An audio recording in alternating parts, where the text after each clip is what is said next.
Hello and welcome to Husky Hoops. I am your host, the best podcast host in the universe, Steve Cully. And with me, as always, the legendary, iconic voice of the Huskies, the best of the best, Joe D'Ambrosia. Joe, great to see you. Good morning, Cully. How are you this morning? Mm, if I were any better, I would need a twin. So we were talking about Friday's game, and I posted before. You pretty much predicted it, basically down to the score. You had it 8 to 9 points, and that's exactly what it was, right around there. Yeah, And finished it was, 71-63. yeah, just like you said. And you also talked about Braylon Mullins having more of an impact, and he definitely did. Now that he's healthy, he's doing a great job, and he's probably going to take over that spot for Stewart. And like you had mentioned, Stewart may be more comfortable coming off the bench. And he was And great on Friday night he coming off the was, bench. I he mean, was, he was terrific. Um I think that starting lineup, which they've started 2 days in a row, 2 games in a yeah, row, is their best with Mullins at the three, Caravan at the four, uh, Demery and Solo in the backcourt, and Reed up front in the middle. Um, they Texas gave him a run, gave him a good game, but when UConn needed it, they got that 40-foot 3-pointer from Ball with the shot clock running out to put him running up down. Yep. 4. And then Caravan did Caravanish things. He blocked a shot, came down the other end and buried a three, and that was pretty much the ball game there. And that was a shot. I mean, I've been to hundreds, if not thousands, of events at the Civic Center, XL Center, now People's Bank Arena. I was there for the last 2 games, and the place it hasn't been as loud as it was when Caravan knocked down that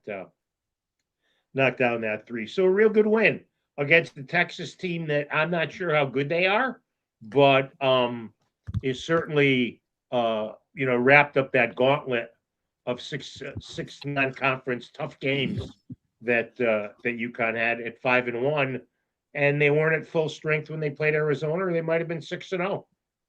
Yeah, they're far from slouches. Hi, Maria. How are you? Hi, Hey, what's Maria. up, guys? How you doing? Welcome back. Yeah, UConn, thank you.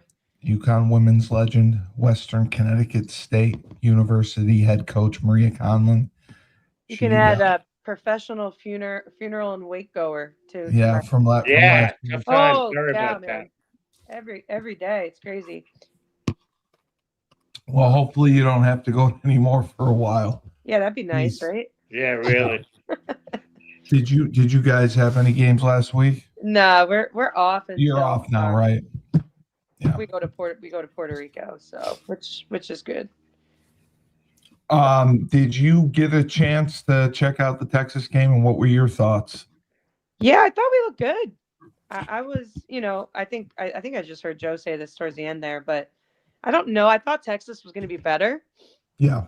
Um, but I thought we looked good. I mean, you know, uh, we're making it happen. We're winning games that we should, and other games that we're expected to. So I don't know. I like the way we look right now. I think Yeah. they're playing great. I Yeah, think they've I do settled up. too. Even though last night after the game, and we'll talk about this later, uh, Dan talked about the fact that they're still figuring out rotations and stuff. I think this lineup with Mullins starting and Stewart, who was banged up last night, which is why he didn't play more coming off the bench, is their best lineup. Yep. Yeah, it Because definitely the looks Mullins that. kid, I'll tell you what, after watching him in person for 2 games, the Mullins kid gets his shot off as quickly as anybody I've ever seen. I mean, and it's always the same. It's always the same rhythm. It's always the same motion. He's a player. he's a player. Yeah. No, he is for sure. He is for sure. And the one thing that I noted about the Texas game from what I saw, I thought Reed obviously did a good job, but he was giving off more assists than usual. His passing looked a lot better, which I hadn't seen from him before or even noticed he was capable of doing, which I thought had an impact. And it's good to see him healthy as well. Well, he's not there yet. He's not 100% yet, but he's better than he's been all year. Okay, is that better? There you go. There you Um, go. Fix that hair, Conlon. Be the rose between two thorns. you so you don't think he's 100% yet? No, I think he's close. I think he's still getting back in game shape. I think that's the main thing, you know. But he's so important to what if they have any hopes of winning again. His health is critical. Yeah.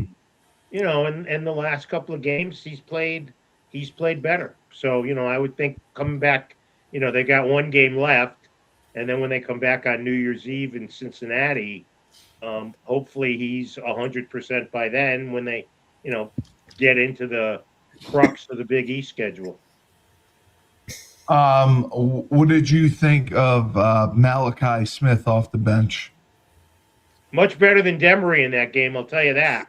In fact, Demery couldn't even get back in the game in the final minutes. I still think, and I might be totally wrong on this, I still think the point guards dribble too much. But apparently that's not an issue, so that's just me imagining things. But I still think both of them dribble the ball way too much. I'd like to see him try to get into their offense sooner. But he was great in that game. I mean, 2 straight games with 9 assists coming off the bench. That's pretty strong. There's Coach Schumann. Hello, Coach. Hey, what's going on? Ready Hi, to go. What's up, Dave? How you doing, man? I'm doing great. Yeah. Joe, your comment about the dribbling, that's just the generational basketball problem. Yeah. Overall right now, I think. They all do it right. You know. Yeah, I went to my daughter's high school game. She had her first high school game last night. They won in overtime, and the amount of you got a daughter in high school? Yeah, she's a freshman, man. Yep. The amount of excessive dribbling, both teams. It's not just one team. Is like, it's amazing. These kids don't understand that a pass gets there faster than 6 dribbles. You know.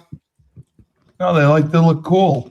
I remember the one commenter said that they should be going between their legs more and doing more cool stuff dribbling.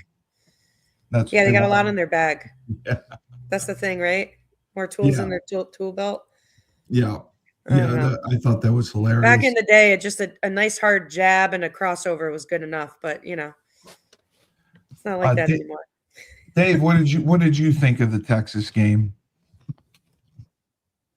Well, there's a lot of things with that. Number one, I think Hurley is a trip on a whole different level. I mean, he is on a whole different level. I love it, but it's almost like it's like a movie kind of. I don't know if that makes sense, but it seems like it's kind of like a movie. Like when you watch Hoosiers or Coach Carter, which one? It ain't Hoosiers or Coach Carter. I'm curious. I don't know if you guys talked about this. I'm curious. Joe thinks about it. I mean, it's Nick Nolte. Yeah. There you go. That's blue chips. That's much closer. Blue chips. Yes, blue chips. I don't know. Like I think that they're very explosive. They have a lot of talent. There's no doubt they have a lot of talent, and I think the bigs are really good. But it's I don't know. It's a dynamic where I feel like they go through like these crazy ebbs and flows in a game that they do go through.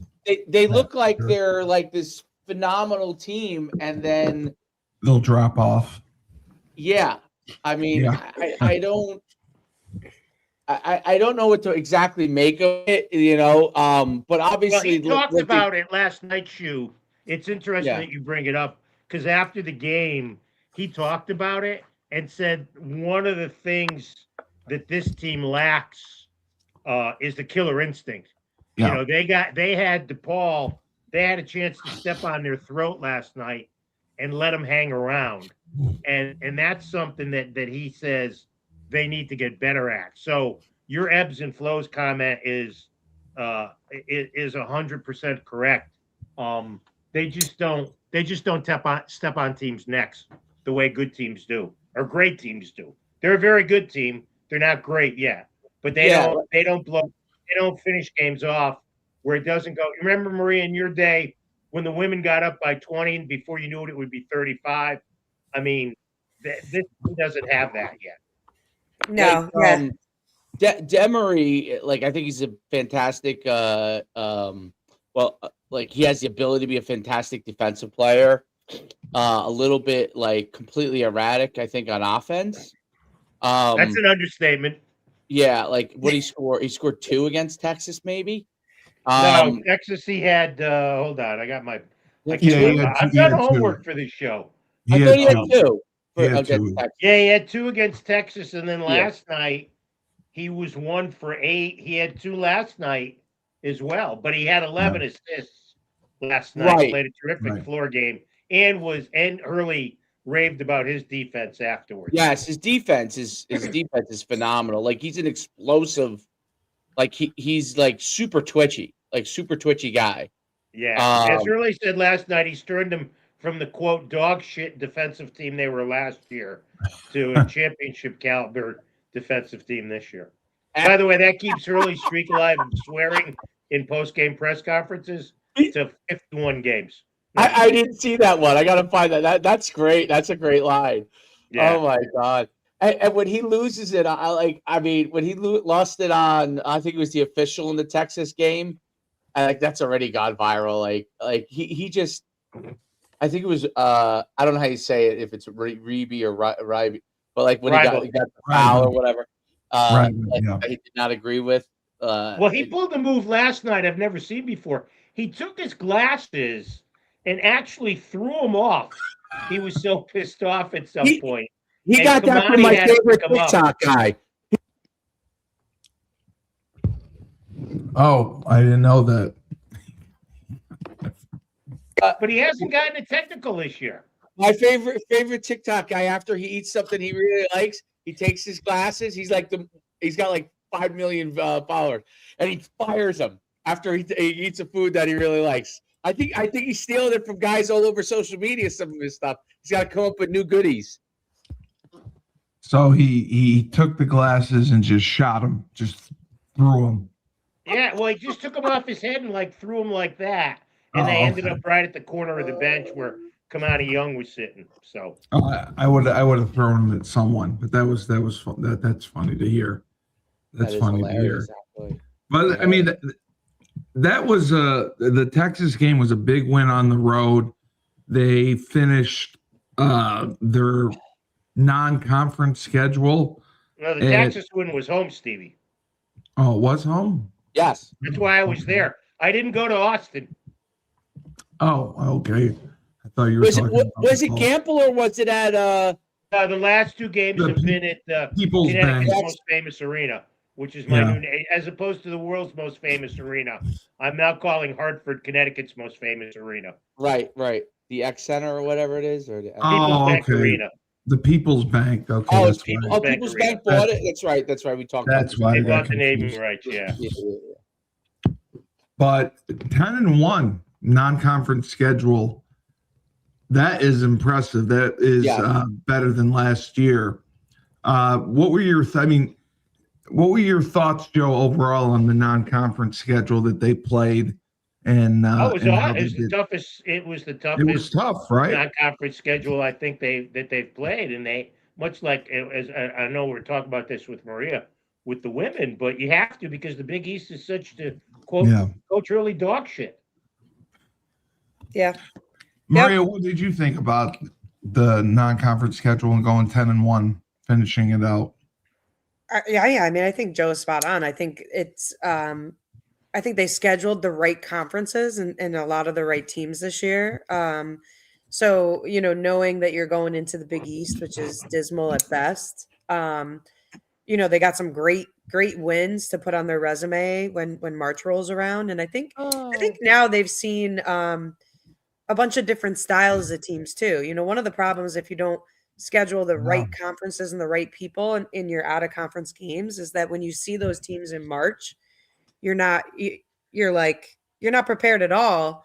Obviously the coaches are prepared, they'll have a good scout, but there's nothing that prepares you better than experiencing it, live prior in the season. So I thought, I think it's, listen, I was a little hesitant early on with just some of the stuff I saw early in some early season injuries where I was like, man, I just don't know.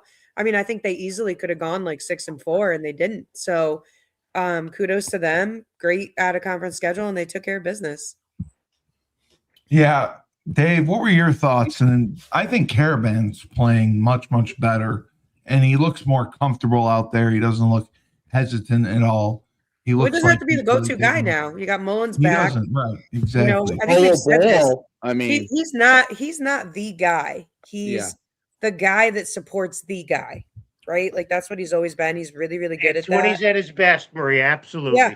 Yeah. So, now that, like I said that like maybe like 2 or 3 weeks ago, when he's playing dismal, it's like you can't ask this guy to do things that, Liam did last year or Steph did the year before. That he's not that guy, but he's really good at that support role. Supporting And cast. I think he did a good enough job of it to get them some victories. But this is where he shines, is in that role of just being that guy who's going to make all the right plays, but not have to score 20 every night. When he's your number 3 scoring option, that's when he's most effective. 100%. And he might be number 4 behind Right. Ball, Mullins, and Willis Reed. Yep. Yep. Right. Reed has been awesome. I mean, Ball at 26 the other night again. It was Butler, not DePaul, I thought, right? Butler last night, DePaul Sunday. Yeah. DePaul Sunday, yeah. It was Ball at 26. I mean, he was unbelievable. I think he had 9 in the other game. And then Reed has been so consistent and so just every night coming out and like he's getting between 10 and 15 points almost every night. He's always working towards somewhere between 5 and 10 rebounds every night. Like he's just been like a solid. And then obviously the other center, Rybe has really done a great job of coming off the bench. He's been really bad, and he's obviously so tall. And he gets his between 4 and 8 points. And I think what's interesting is that he's actually giving like pretty much solid minutes most games to 9 players. 9 players are playing. Sometimes Jaden Ross is a little less, here that, but he's playing 9 players, which is, I don't know if a lot of people are playing 9 players solid minutes every single game at that high a level, which is, I think is going to help them stay healthy. Although that's one of his complaints is that guys are always hurt. I don't know. I'll tell you what's amazing about him. He'll throw everything under the bus if he has to. Like, he basically is like, we got hamstring pulls, we got ankle injuries. Like I saw that one. I'm like, oh my God, the training staff and the strength and conditioning staff must love that when they come in the next day after getting blasted, basically get blasted on in the press conference. But one of the things about him is like he is, and I think the team, this team at least seems to, there's a lot of depth, so they're able to really respond to it. and everybody could come in and really play their role and do the job that they have to do. And if someone is off, another guy picks them up. That's when I think you got a chance to have a great team if they can. I think maybe that ebb and flow, that might be part of what the ebb and flow problem is too, a little bit. Like, you don't know who's going to be on. Like, this group of guys are out there. They're playing great. They're rolling. They mix in somebody else. They go into a little slump. He remixes in somebody else, a group of other guys. They come back. Maybe that's part of it. But I think playing 9 guys is like, I mean, that's almost like back to North Carolina Jordan days, playing where North Carolina used to play like 9, 10 players all the time. And I don't think you lose anything by playing the 9 guys that we have. We have so much talent and so much depth that he's capable of doing that. And you're not seeing a massive drop off. And like you said, Dave, when you have someone like Reed, and when, like Joe said it too, having Ryde is a 2-headed monster inside, teams can't contend with that because teams don't have guys that size anymore. So that's a huge advantage for them. Right, Joe? Well, they might have one guy, Steve, but they don't have 2. They don't have They 2, right? can't rotate. Like, very, very few have 2 big men. And, last night, Ryba hit a 3. Which made the place go crazy, and that's a shot. And then he took another one and missed. But, I mean, if he's open, shoot it, especially when you've got a little bit of a lead. But, yeah, I think the depth, I think Shu's right. They've got 9 people. The substitution patterns are pretty straightforward. You'll get Stewart will come in for Mullins, and Ross will come in for Ross will come in for Caravan, and the point guard Smith comes in for Demery Jr. and Ryba comes in, and then you work Caravan back in and maybe switch things around a little bit. I mean, yeah, I think 9 guys is good. And like for another example, like Stewart played really well on Friday night against Texas, and Ross barely got off the bench.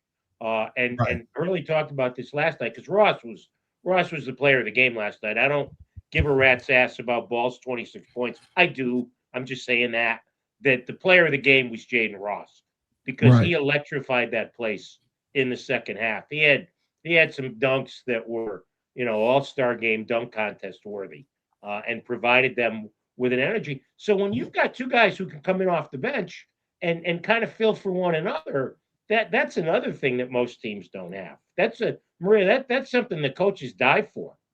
Oh, 100%. It's a luxury for sure. And they can pick up for each other if they're not getting it done. And Joe, you bring up a great point too. That's a sign of a great great team though, right? Is like, oh yeah, when you have a bunch of kids that are ready to have their number called, and you're going into a game, it's like, I try to tell my daughter, whether you play 1 minute or you play 20 minutes, you got to make the most of it for your teammates. And, you can impact a game in 1 minute, by the way, right? You can you can take a charge, you can make get a 50-50 ball that changes momentum, or you could be in there for 20 minutes and make no impact, right? So, I think it's a luxury when you have kids that say, all right, this guy needs me today. I got his back, and they can just slide in and fill that void. Not a lot of teams have that. They think they do because they got talent. Like, depth is different than kids that are willing and know when to step up for each other. Those are 2 totally different things. And I think it's great to see. I just clicked on the season stats. The 9 guys are averaging. They have 9 guys who are averaging 19 minutes or more. That's pretty crazy. That's by the way, Joe, do you know how that's hard to do from a coaching perspective? Like Hurley should get a lot of credit for that because, again, we've talked about this before. Like I think as a college coach, you are in a little bit of retention mode, right? Like you got to make sure that you got some talent. You got to be able to plug it and fill it so that these kids see the light at the end of the tunnel and they don't leave. No question. Like that's a big reality. And when you have depth, like, listen, I'm sure every coach in the world would say I'd rather have depth than not, but depth can be really tricky from a playing time perspective and making sure that the rotations are meshing and that every kid is feeling like they're getting meaningful minutes, not just Right. minutes, but meaningful minutes. It's a really hard thing to do as a coach. So kudos to them. It's really interesting how, you got what in the Texas game, Ross has 7 minutes, 2 points, and then plays 25 minutes and 13 points in Yeah. Butler, right? Like, to your point, that's really, really amazing ability to assess flows of the game and to know when guys are hot and not to pull them when they're hot and when to pull them when they're a little bit off. You know what I mean? If there's something that he sees is off and needs to get him, like, he does that really, really well. I mean, he strikes me and what he does with coaching wise, like, he's super high intense and he thrives off the level of intensity that he has and crazy moments even in the game that he's one of those guys that somehow becomes a clearer thinker the more ludicrous it gets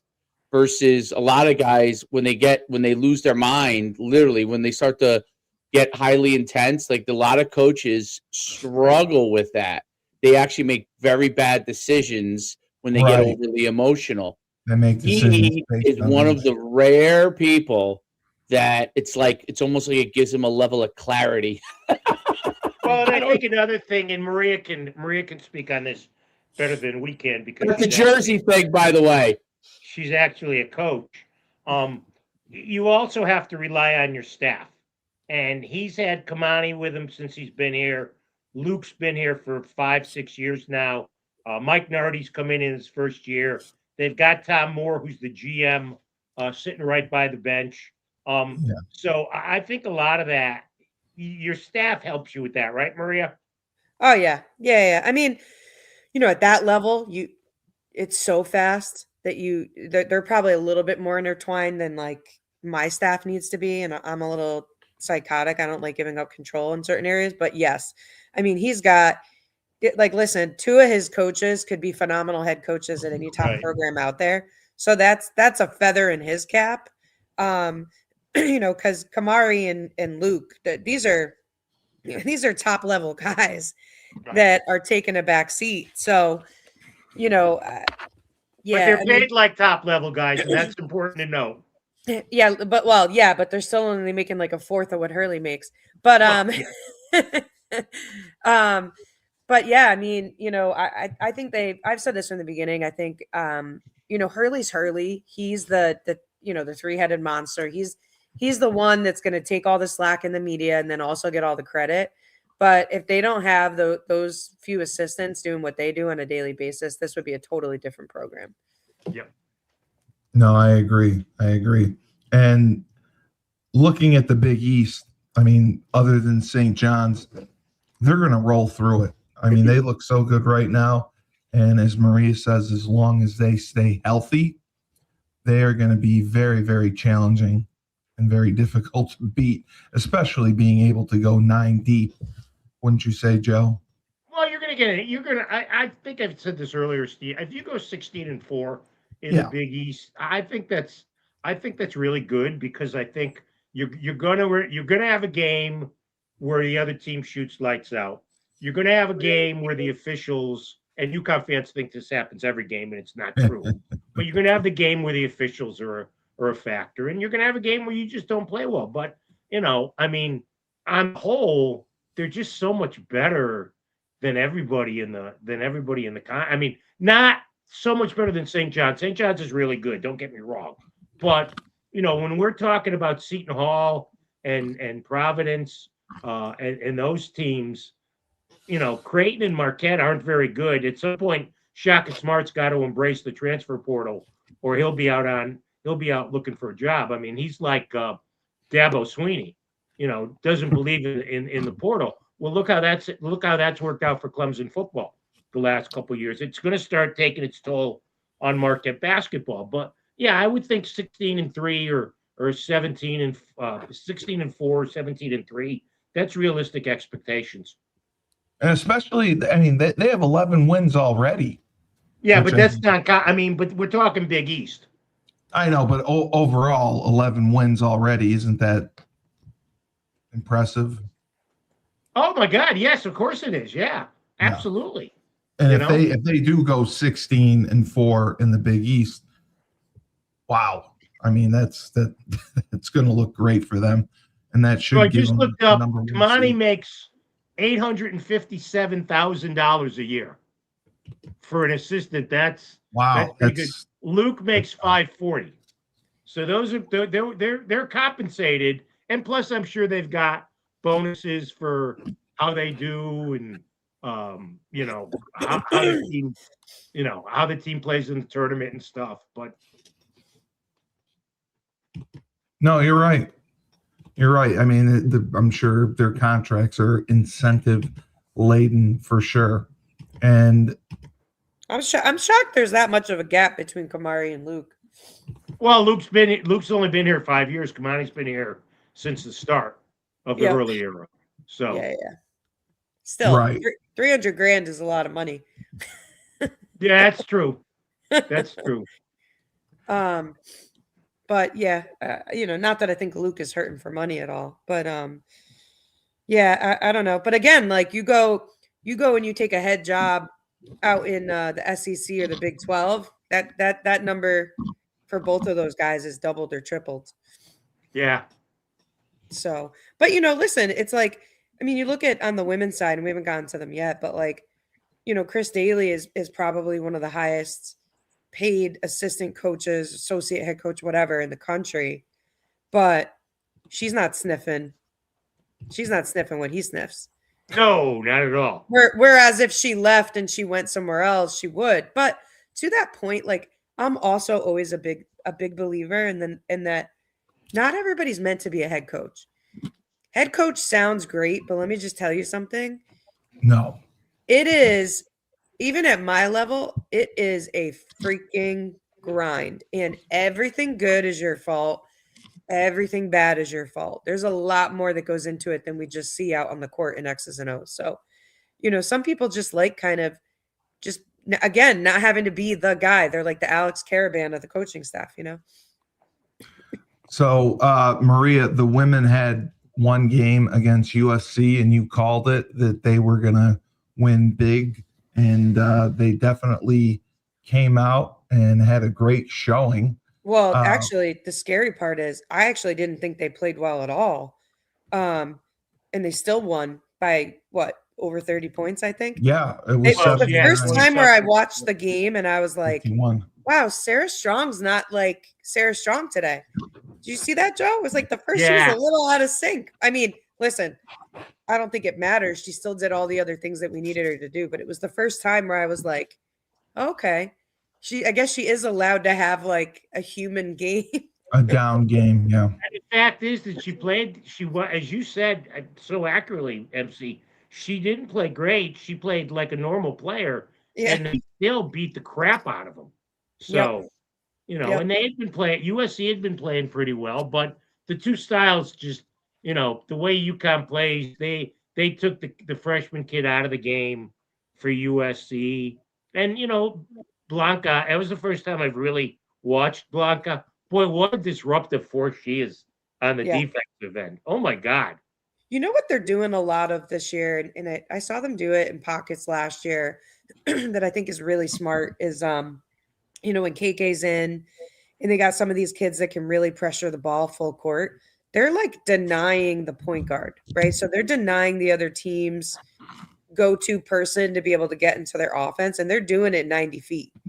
And so what I think we're seeing is that by the time these teams are getting the ball over half court and are getting it to their playmaker, there's not that much time left on the shot clock, and now you got to rush into a different look, which I really love. I think it's so smart. Obviously, you got to have the dogs to be able to do that, but I think that like this team could very easily win another national championship this year just based off of their defensive output. Forget about the offensive side. I think this is one of the best defensive teams, diversely too, because you have kids that can guard multiple positions really well. Yeah. It's kind of scary. And like I said, they won, and I didn't think they played great overall. But it's scary to see how head and shoulders they are above another ranked team, a program that 2 years ago went to the Final Four. Last Yeah. year maybe could have. Obviously, they're missing their best player, right? We know that. They Right. graduate. They lost a lot. But yeah, I mean, it'll be interesting. I'm waiting for Saturday. I think the Iowa game is going to be one of our bigger tests this year.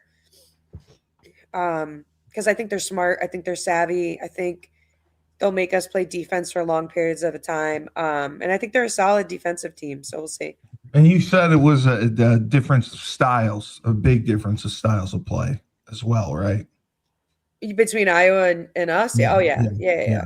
Yep. Yeah. I mean, not necessarily like a different style than we've seen, but we haven't seen this style with this caliber of a team yet, right? So it's like, two different things there. What are they? I think they play Marquette tonight. Marquette's second in the Big East, but I think they'll thump them. And she's a good coach. I like her. So I don't think it'll be like a 60-point Big East win, but I think it'll be over by halftime. That would be my guess. Yeah. Especially at home. Especially at home, they just crush people. Both teams are, the men have won like 26 straight at the XL's People's Bank Arena. I don't know how many in a row the women have won there, but they just roll people in Hartford. Something fierce. Yep. What is the capacity at Hartford? 15,000. I can tell you this. Oh, it's 15. My little stat sheet. 15,495. And Gamble is 10? 10 and change. 10 and change. Okay. Dave, did you get a chance to check out any of the South Carolina game? Southern California. It ended up being a slaughter. So, Yeah. A 28-point victory. Again, like I just can't believe they hold single-digit quarters. Amazes me. The women's basketball team, it is so dominant. It's one of these things where, like, I think they would have to really have a down game where not just a down game, like they're off a little bit, like everybody's, like has the flu or something. I don't want to knock on wood there, but like that, I mean, that's what it would take just to equal the playing field between them and everybody else. I mean, they all came down with the flu. It would be a ball game with the very best teams. So, and that would be with them throwing up on the sideline with garbage cans next to them. But they're at a whole different level. Like, the people come off the bench like Quinones, and they just score at will. It's crazy. It's crazy to watch. And you watch the game, if you watch it from the beginning and like where you see them like feeling teams out, you watch the other team move, and they do not move. I'm just talking like beyond the basketball skill set of it, like the way they run the floor, the way they they run back and forth to get open, the way they move without the ball, like. The way that they play defense and how they communicate, it's a whole different level. I honestly, sometimes I watch, and these are like top 10 teams in some cases, or top 20 teams. I'm watching some of the other teams, and I'm like, they're so good that I can see the flaws in the other teams. Like when they start to move, I'm like, oh, that woman is not a good enough athlete on that team, and that one is not a good enough athlete to be able to hang with them. Like you could see it. Whereas like I think that's so rare that you see such a difference in how they're able to move and play the game versus other teams. I mean, USC's not even in the ballpark. Not even in the ballpark. No. DePaul is a joke. I mean, No. it's crazy. I mean, that's a Big East team. It's a joke. I know. They won by 60 points or 70 points or something. There's 65 points. It's a whole different level. Gino is the king. He should be. He's not on the Mount Rushmore of women's basketball. He's not. There's a separate Mount Rushmore for Gino Ariema. There's a separate. Literally, there's a Mount Rushmore, and then they put a king on top of the Mount Rushmore, and that would be Gino. It'd be 5 times the size of the current Mount Rushmore. You know what I mean? It'd be the whole entire mountain. Yeah. DePaul was 102 to 35. I mean, there you go, 67 points. Right. That was way back. That was the Sue Bird's retirement game where they retired. And that's why you gotta play the teams that they play non-conference. Yes. Yeah. Oh, by far, Joe. Like you said, playing in the Big East hurts them more than anything. They're not challenged at all by anyone. I don't know how Iowa is good. Is going to handle Sarah Strong. I don't know how they're going to handle Sarah Strong because Iowa State, who is I think maybe 10. I don't know. The one's 10, one's 11 or 12 or something like that. Yeah. Iowa State center scored 30 points on Iowa. Right. How are they going to handle Sarah Strong? Have you seen Iowa State center? I know she's great. I recognize that. She's like 3 pieces. No, I don't mean like that. I'm saying that is a little bit more of like a size component. I mean, she's 3 times the size of every player on Iowa. Right. Sarah is much more talented than that girl, but she's not going to be able to body them at the rim like the girl from Iowa State did. She's so much quicker though. She's yeah. The Iowa girls are quick. They're not slow. I think right. I just think that's an unfair comparison because, by the way, the girl from Iowa State takes 30 shots a game at the rim. Yeah, another Audie Crooks girl, Maria. Is that her name? Audie Crooks. Yeah. The Iowa State girl. Yeah, she's huge. I mean. Yeah, I just looking at a picture of her. Yeah. But that's one of those things with Iowa State, and I've said this before about UConn, is if I'm playing against Iowa State, I'm letting Crooks, she could score 50 on me. I don't really care. Right. I'm just not letting anybody else score. Right. And hope that I score 51. When you play UConn, the hard part is, and again, that's how I'd play UConn. I'd say, let Sarah get 40 and let's face guard AZ and try to slow down everybody else. Because I just don't think that you can contain her. Because she could do too much. And I think Iowa can pose different problems to her than they could against a Crooks because they just don't have anybody that size. What's her size exactly? I mean, I'm trying to be nice about this, but is she 6'6"? She's a big she's big. She's a wide body. Yes. She's 6'3". I don't want to say weight, but she's not small. Let's put it like that. Oh, okay. So she's not physical. She's a physical. I got you. Will back you down. Physical.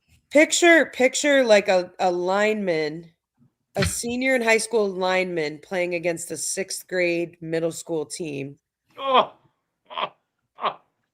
Well, Dave had that. Who's the best guard? The offensive guard in the NFL, pretty wide, very strong, and she's athletic. She can move. Oh yeah. She can run. And listen, so height you can do stuff about, right? Height you can try to whatever, but she's tall and she's wide. I would not want to guard her for even a minute. Dave had that in his the 10U championship game. We lost that team. That lineman. That's the team we lost. Is that comparable? Are we bringing back bad memories? Because I hear he's still on the fire. Hey, they won the national championship behind that guy. National championship. That's what championship, Joe. Yeah. Oh, really? Yes. Yes. On the So I know Florida. that we're very good because we're the only team we actually had a chance to win against them, but yeah, they won the national championship. They list this Crooks girl as 6'3". That's hard to believe. Yeah, that's what I was saying. I didn't know she was 6'3". And wide body, to be gentle, is an understatement. Yeah. Is she a freshman? Right? I mean, I'm trying to be nice, but like you're talking about, it's like when Shaq came in the Quentin league. Nelson. It's Quentin Nelson. It's like when Shaq came in the league and he was just like unbelievably just bigger than everybody else. He was hard to guard because he's just so big. Right. I mean, they've got a picture on the website of her standing on her bio page, standing next to another player on the team. And it's frightening. Is the only thing I can say. It's frightening. And but now you know what I mean. I was trying to be like. Was Iowa competitive with them? Iowa. Yeah, I thought it was a close game. Yeah. Okay. That's what I was curious about. Yeah. They have another forward. They have another forward. I think Iowa, like, they're very good down low. That's like their whole. Yeah, right. Iowa State is very good down low. So they have like a forward, I think, that scored 20 points against Iowa too. Oh my God! Iowa State beat Sacred Heart 99-34. Wow. I mean, I know Sacred Heart's having a real down year, but they beat Marquette by 11 in the Coconut Hoops Classic in Fort Myers. And they beat Iowa. That was a close game, 74-69. So, but again, Marie, you're right about Sarah. To have Sarah play a normal person game and still win by 30, that just tells you all you need to know about UConn. Yep. Yeah, and they have Marquette tonight, who they should dominate. And then going into Iowa, I mean, they're playing them at Brooklyn. That should be fun, and that should be a good game. But they're still going to come out probably winning by 20 at least, right? Against Iowa? Yeah. Yeah. I mean, listen, I could see it being a close game. I could also see it being a 30-point game. Yeah. I think they'll pose problems that we haven't seen yet this year. So I'm interested to see how we respond to that. That's all. In what way, Maria? What do you think they can do? Iowa? Yes. I think they run. I think they run nice offensive sets. Like I said, they're not going to play super fast. Yeah. So again, they're going to make us play defense for long periods of time. Assuming that they can handle our pressure. I think they move the ball really well on the offensive end. They play solid defense. They don't gamble a lot. I wouldn't be surprised if we saw a couple, some man, some junk, a little bit of like, I think they got a lot of high IQ players, and I think they have a good coaching staff. Like I don't think it's going to be a cakewalk. Yeah. So you think? I mean, they can run. They can get up and down the court. I don't think that's their forte, but yes. Like, okay. I think that, like if you look at their games, outside of like blowing people out, they're pretty low scoring games. Like them, the Iowa State game, I think it was like in the set, like low 70s, low or high 60s. So, or they lost to Oregon 50-49. Yeah, you're seeing, unless they're playing like bad teams, that's kind of what you're seeing there. Yeah. No, yeah, you're absolutely right. They have been very low scoring.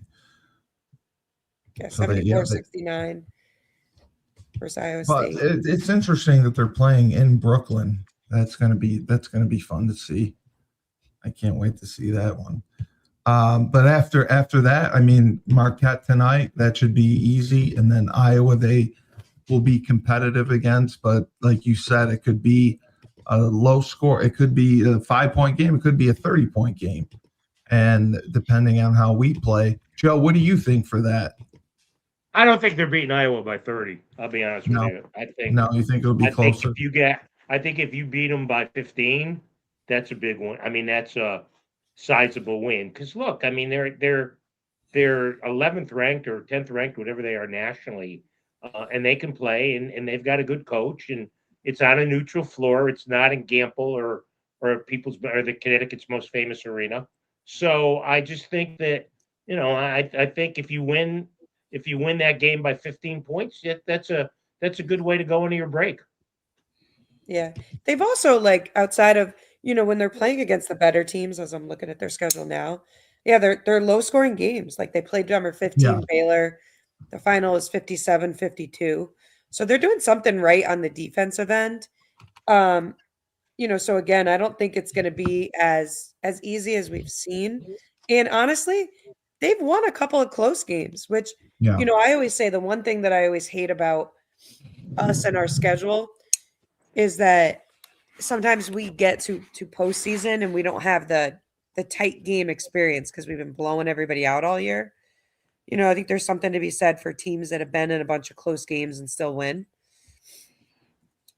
No, you have to have that experience of being in the tight games. If you don't have that experience and you go Well, you don't into have the to. game- UConn's won many a national championships not being in close games, but Right. I was just going to say that. just another anomaly. But yes, typically for normal programs and teams, it is helpful to have played in a couple of close games. So obviously, looking tonight, you see them rolling Marquette, and you see them beating Iowa one way or the other. Yes. Correct. And for the men, obviously, we have good old DePaul, and we have. Do we have anyone? And we don't play Marquette until January 4th. The Xavier on Christmas or January or New Year's Eve. So we're going to beat DePaul as well, Joe, right? I would think so. Yeah. Yeah. I mean, they should. They're much better team than them, and they never lose to. I mean, they've never lost to Butler. I think they've got 20 something straight against DePaul. So yeah, I would think the only problem with the DePaul game is, and Maria knows this, kids are going to be flying out of there and get back home for the Christmas break. That's always a tough game. That last game before break when kids are looking to bail out. So you would hope that, and I would think the coaches will address that. They'll have their full attention, but that's always kind of a trap game. Trap game. I was just about to say that 100%. Yeah, Great minds think alike. Yep. Not that long a break. You want to know why too? Because there's always this like undue feeling of you want to end on a win before break. So sometimes you may even push the envelope a little bit more than you have to, which can make you play a little scattered. Right. Let's finish this, this portion of the season on a win, like famous last words. Yeah. Dave, what about you? What do you think? Blowout. Blowout. For the men? Blowout all the way. Oh no, I thought we were talking women. But we can talk both. both. Blowout. And you think the men will have a closer game? Men will smack DePaul. Yeah, I agree. They will smack DePaul. DePaul does not. I mean, they will smack DePaul. Hurley will not allow that. And Maria, you said you don't play again until after break, correct? Yeah, our next game will be in sunny Puerto Rico. Ooh, that's awesome. We're expecting tan lines when you come back. Wow, yeah, that's great. Me too.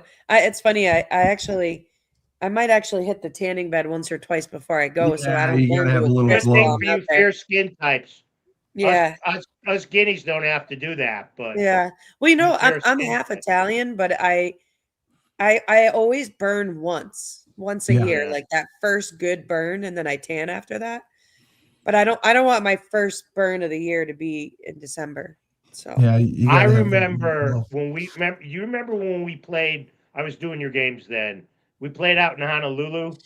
We Oh. played in that tournament where Oklahoma was, and you we know what the played best part of that tournament was? I remember that vividly. We almost lost in that championship game there. Right. Alabama's football team was staying in our Yes. hotel Yes. and their I remember families. that. And we would go Good. down to the lobby to kill time. And they had the song Sweet Alabama like on loop Sweet there. Home Alabama. Yeah. And then they would go, so it would be Sweet Home Alabama. And then they would all scream, Roll Roll Tide, Tide, roll. Roll. Yeah.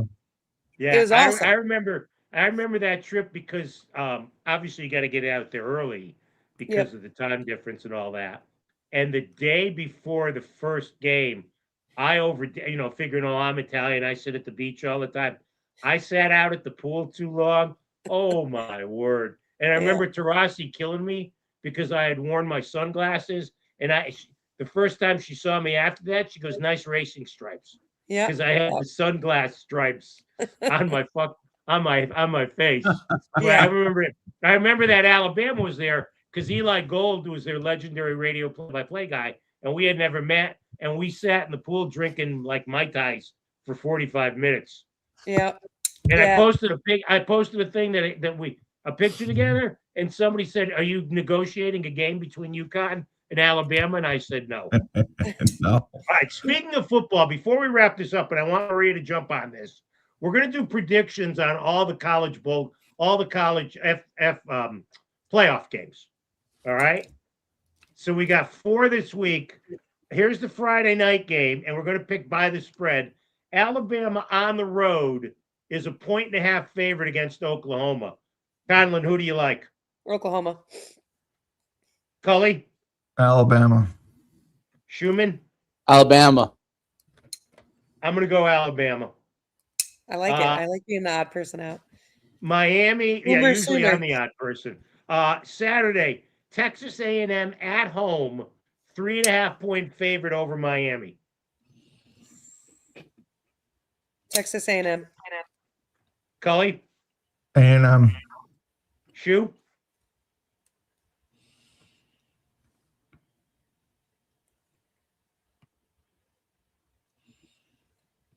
Hello?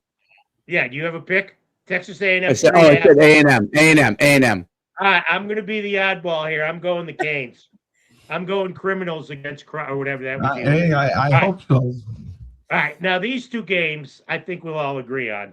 Ole Miss, 17.5-point favorites at home against Tulane. Ole Miss. Yeah. Yeah. Ole Miss. All right, and this one is the ultimate no-brainer. And a lot of people are going to point to this game and say, why are P5s in the playoffs? Oregon, 21.5 at home against JMU. Yeah. Oregon. Yeah. So we all agree on most of them. So I'll keep track of this. I'm rooting for JMU, though. I'm rooting for JMU. I'm rooting hard for JMU. Yeah. All right. I'd like to see JMU get there. Chesney's a good guy. But it's not going to happen. Lose by less than 21.5. No, I know. If we're going, I think they can. If you're going with the spread. Yeah, if we're going with the spread, I would say, spread. All right. Spread, I'm going James Madison. Yeah, me too. Spread, I'm going James Madison. You are? Yeah. All right. I'm going to go Oregon. I'm going to give you 56-14. Ooh, wow. Yikes. Was Notre Dame not going a snub? I keep seeing that it's on all my social media. No, I don't think so. They lost to Miami. I don't think so. I think you had to pick Miami. I don't think you needed two group of 5 teams, though. No. That's really no. That's right. Nothing makes me happier than Notre Dame losing at anything. So exactly. Me too. Exactly. Yes. And the whining they did from their athletic director. Their fans are the worst. Their fans are the whiniest, entitled fans I've ever seen in my life. No question. Because New Rockney, it goes back to, the beginning of time. If there's another movie made about Notre Dame, I'm gonna have to throw up. You know? I did not go to Rudy. I will not watch Rudy. No. I refuse- enjoyed Rudy. I mean, I just know it's bullshit, but you know. Yeah, Rudy was in some financial trouble, just so you know. He is? Yeah, he got in trouble for fraud or whatever. I can't remember exactly what he got in trouble for, but yeah. I just like what Joe Montana said about it. So. Oh, I know. What did he say? Joe Montana basically he said it very nicely. He said it's all fiction. He said it was. He did play. He did get in the game, and he did get a sack, and that's the only part that is actually true. The carrying off the field, and he did work hard. He said he did work hard. He was getting his ass kicked every single day. That part was true. Every scout team guy does that. Fiction. Every scout team guy goes through that. So, the national champion, who do you think then? Oh, I can't give that away. I can't divulge classified information until before the game. Okay. All right. Well, I do not think it'll be one of the teams playing this weekend. I'll leave it at that. All right. We'll leave it at that. All right. For women's legendary basketball player and Western Connecticut State University head coach Maria Conlon. I still can't believe has a kid in high school. I still imagine he was like 25, Conlon. She still looks 25. Well, she looks 21. And the iconic I'm legendary. so old now, Joe, that I had to this morning get up and go for an annual physical. I have to start doing that now. Not monthly like you, Joe, but I got to go annually. It'll get better. Don't worry. Yeah, trust us. The iconic, legendary voice of the Huskies, the best of the best, Joe D, and Coach Schumann, who's ready to go. Let's go. I'm Steve Cully. Remember, when life gives you lemons, don't make lemonade. Take 2 oranges. Throw them right back at life.